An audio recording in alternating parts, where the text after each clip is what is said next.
Video শুরু করার আগে একটা প্রশ্ন। যে ব্যাটার মাত্র ৫১ ইনিংসে হাঁকিয়েছে ৯৪টি ছক্কা, যার ব্যাটে নিয়মিত ঝড় ওঠে, সেই ক্রিকেটার যদি টিমে থেকেও একাদশে জায়গা না পায়, তাহলে সেটা কি শুধু অবহেলা নাকি সরাসরি বড়সড় ভুল?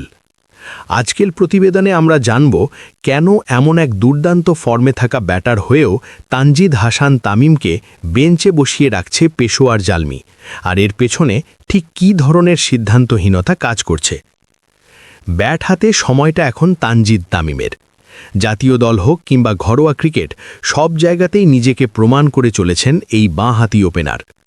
২০২৫ সালের শুরু থেকে এখন পর্যন্ত ৫১ ইনিংসে তার সংগ্রহ ১৫৮৬ রান, যেখানে গড় প্রায় ৩৪ এবং স্ট্রাইক রেট ১৪০-এর কাছাকাছি। তবে সবচেয়ে চমকে দেওয়ার মতো বিষয় হল, এই সময়ের মধ্যেই তিনি হাঁকিয়েছেন ৯৪টি ছক্কা। অর্থাৎ তামিম কেবল রানই করছেন না, তিনি ম্যাচের মোড় ঘুরিয়ে দেওয়ার মতো আগ্রাসী ইনিংস খেলছেন নিয়মিত। এমন একজন ব্যাটারকে যে কোনো দলই চোখ বন্ধ করে একাদশে রাখবে, এটাই স্বাভাবিক ধারণা। কিন্তু বাস্তবতা বলছে ভিন্ন কথা। পাকিস্তান সুপার লিগে সুযোগ পাওয়ার আগেই তামিমের ব্যাটিং নজর কেড়েছিল অনেকের। বিশেষ করে পাকিস্তানের বিপক্ষে সিরিজে তার পারফরম্যান্স দেখে প্রশংসায় ভাসিয়েছিলেন কিংবদন্তি রমিজ রাজা। তিনি সরাসরি বলেছিলেন, পিএসএলের দলগুলোর উচিত এই তরুণ ব্যাটারের দিকে নজর দেওয়া। অথচ অবাক করার মতো বিষয়, নিলামের মঞ্চে তামিম ছিলেন অবিকৃত।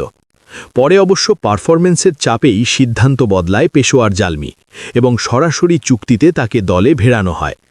শুধু তামিমই নন, একই সময়ে দলে নেওয়া হয় শরীফুল ইসলামকে, আর আগে থেকেই ছিলেন নাহিদ রানা। ফলে এক প্রকার ছোট্ট বাংলাদেশ হয়ে ওঠে পেশোয়ারের স্কোয়াড।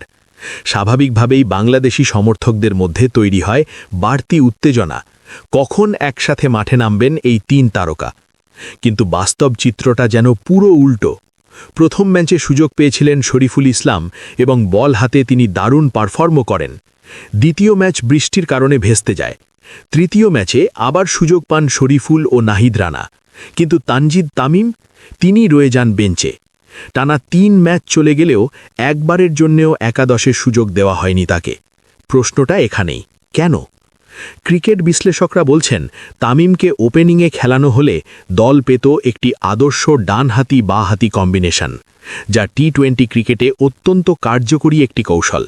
তাছাড়া পাওয়ার প্লেতে তার বাউন্ডারি মারার দক্ষতা পেশোয়ারকে এনে দিতে পারত বাড়তি সুবিধা। বিশেষ করে পাকিস্তানের ফ্ল্যাট উইকেটে তামিম যদি একবার ছন্দে ঢুকে যান, তাহলে যে কোনো বোলারের জন্যেই তাকে থামানো কঠিন হয়ে পড়বে, এটা বলাই বাহুল্য। তারপরেও কেন এই অবহেলা? কেন এমন এক ফর্মে থাকা ব্যাটারকে একাদশের বাইরে রাখা হচ্ছে? অনেকেই মনে করছেন, এটি শুধুই টিম ম্যানেজমেন্টের ভুল সিদ্ধান্ত নয়, বরং বড় ধরনের কৌশলগত ব্যর্থতা। এমনকি দলটির নেতৃত্বে থাকা বাবর আজমের সিদ্ধান্ত নিয়েও প্রশ্ন উঠছে। কারণ একজন অধিনায়ক হিসেবে তার উচিত ছিল সেরা খেলোয়াড়দের সঠিকভাবে ব্যবহার করা। অন্যদিকে সময়ও কিন্তু খুব বেশি নেই। সামনে নিউজিল্যান্ড সিরিজ থাকায় বাংলাদেশ ক্রিকেট বোর্ড তামিমকে পুরো পিএসএল খেলার অনুমতি দেয়নি। অর্থাৎ খুব শিগগিরই তাকে ফিরে আসতে হতে পারে দেশের মাটিতে। আর যদি সেটাই হয়, তাহলে পেশোয়ার জালমির জন্যে সেটি হবে বিশাল এক আফসোসের কারণ দলে থাকা সত্ত্বেও তারা ব্যবহারই করতে পারল না এমন এক হীরের টুকরোকে। সব মিলিয়ে বলা যায়, তানজিদ তামিম এখন শুধু একজন প্রতিভাবান ক্রিকেটার নন, তিনি একজন প্রমাণিত ম্যাচ উইনার। কিন্তু দুর্ভাগ্যজনকভাবে সেই প্রতিভার সঠিক মূল্যায়ন হচ্ছে না। সুযোগ হাতের নাগালে পেয়েও তা কাজে লাগাতে ব্যর্থ হচ্ছে পেশোয়ার জালমি। আর এভাবেই হয়তো আরেকটি বড় ভুল সিদ্ধান্তের গল্প লিখে ফেলছে তারা, যার মাসুল গুনতে হতে পারে পুরো টুর্নামেন্ট জুড়েই।